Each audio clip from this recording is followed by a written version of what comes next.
You don't even like him like that, but you don't have any other options. Do you know what else you trick yourself into believing when you date one man at a time? That you have to put up with a gang of Why? Because you have no other options. Why? Because you're sick of being lonely. Why are you in a committed situationship? He is not your man. What are you being loyal to?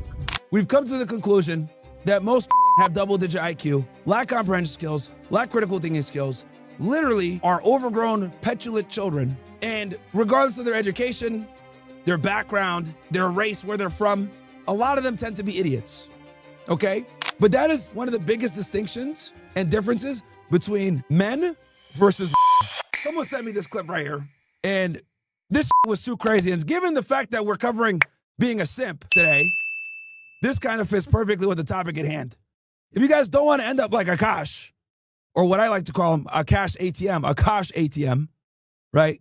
That's basically what he's become now at this point. You don't want to be like this guy right here. Okay, here's a clip. Is the stupidest shit that you can ever do in life. Let me cook for a second. I'm a life and relationship expert. Dating one man at a time is the stupidest shit that you could ever do in life. The reason why this is So this guy's giving advice to right? He's saying the dumbest thing you could do is date one man at a time. Stupid is because when you date one man at a time, you have nothing to compare him to.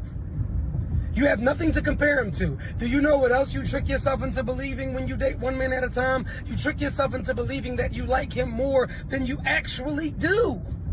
You don't even like him like that, but you don't have any other options. Do you know what else you trick yourself into believing when you date one man at a time?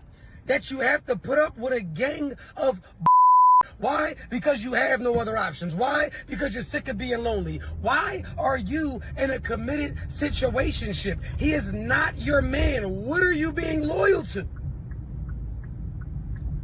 The only way in this world to find out what you like is to find out what you don't like. He's corny, he's whack, but you'll deal with it. Why? Because he's the only man in your phone, and your phone is dried. You need to date as many men as possible.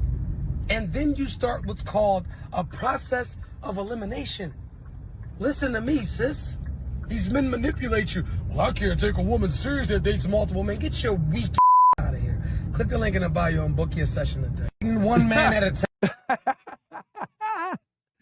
And then it drops some shameless plug right after, man. Oh, man. Yo, can I be honest with you real quick? Huh? Can I be honest with you guys? I hate talking to these bimbos on after hours, okay? Welcome, punch! We've been doing it for 5 years now.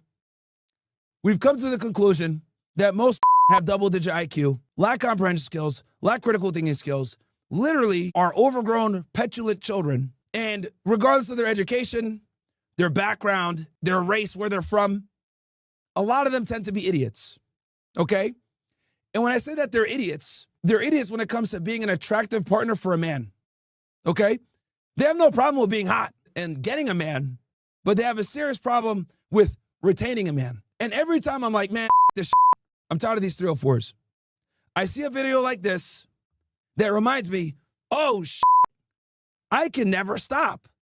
Because people watch morons like this dude putting out all over the place. So my content, right? There's far too many simps and female enablers, right? Bad female actor enablers that give bad advice where I can't afford to ever leave. That makes sense, chat? The amount of information that's given out that's destructive to outweighs the information that actually helps. You guys got to understand that we live in the United States of America. America is a capitalist country, which means earning money is the number one thing.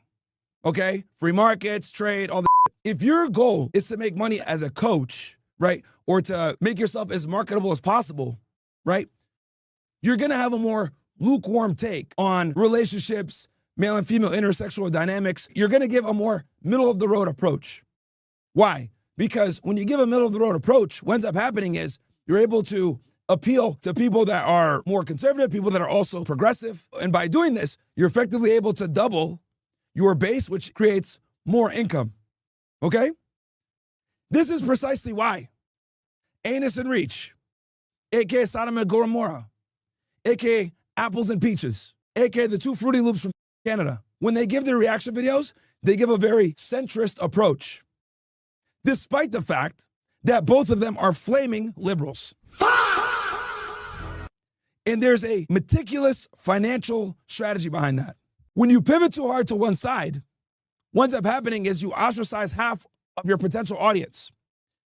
Now, the benefit to this is you build a cult-like following, people really respect you, and people know that you're at least true to yourself. The negative is that censorship always becomes a problem. People call you an extremist. You're not as appealable to a wider demographic, right? So this guy right here, right, understands capitalism and business. And when it comes to capitalism and business, who spends roughly 80% of the household income? Who controls 3/4 of the debt? It's okay? It's so if your goal is to be as profitable as possible, marketing to men might not necessarily be the most lucrative way to go, because men, when they buy, they typically want to buy or get coaching services or take advice from someone that's accomplished in the field they're trying to learn. Men are merit-based, right? I could tell a guy, hey, you're a fat piece of shit, go to the gym, you're a loser. They'll take that information in, internalize it, feel a little bit of pain, and say, you know what? You're right. And they'll make the changes needed. Don't operate that way. When you give the hardcore truth, they get more angry about the way that you say it to them or the way you present the information, where everything said after that doesn't matter, regardless of whether the information is life-saving or not. So this guy understands to market to you have to tell them what they want to hear, okay? I got to give a quick shout out to my guy. I don't know if you guys know him, Mr. Lucario. See, I never forget my friends. I remember years ago, me and Lucario were talking, and I noticed that he had a female channel. He had a female dating channel. For those of you who don't know, Mr. Lucario is a dating coach, right? And he had a YouTube channel for men, and then he had one for and I asked him, I was like, hey, bro, what's the biggest difference between coaching men versus coaching? And, you know, I kind of already knew the answer to this, but it was fascinating because he actually had done it hundreds of times. And he said, with the men, I could be as honest as I need to be. I can say it how I need to say it. I can ridicule them. I can keep it real. With the I have to focus more on how I present the information to them versus the information. If I don't put it out in a palatable way, they don't care. And keep in mind, guys, these are that like already watch him. Does that make sense? So this is like a warm audience. You still have to put the gloves on when you dispense this information to them, right? So this guy right here is nothing more than a grifter, because any guy that understands female nature knows that prefer comfortable lies over uncomfortable truths. I'm gonna say that again for you guys, right? Really internalize this because if Akash had taken some of this info, he wouldn't be in the situation he's in.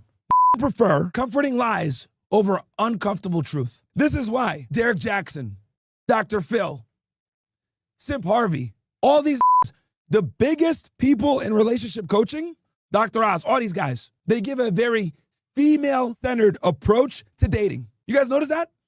All the mainstream people, the big Brian Hussey, like all the biggest dating coaches are super pro-woman and pro-woke. Why is that? It's because they tell what they want to hear a lot of the times. And also, talking about the that I talk about in the way that I talk about it, right, where we say like that, that isn't really good for advertisers, okay? It just isn't. So with them, they understand that if your goal is to make money and be profitable, you have to deliver your message in a certain way. And if that means sugarcoating it, so be it. But that is one of the biggest distinctions and differences between men versus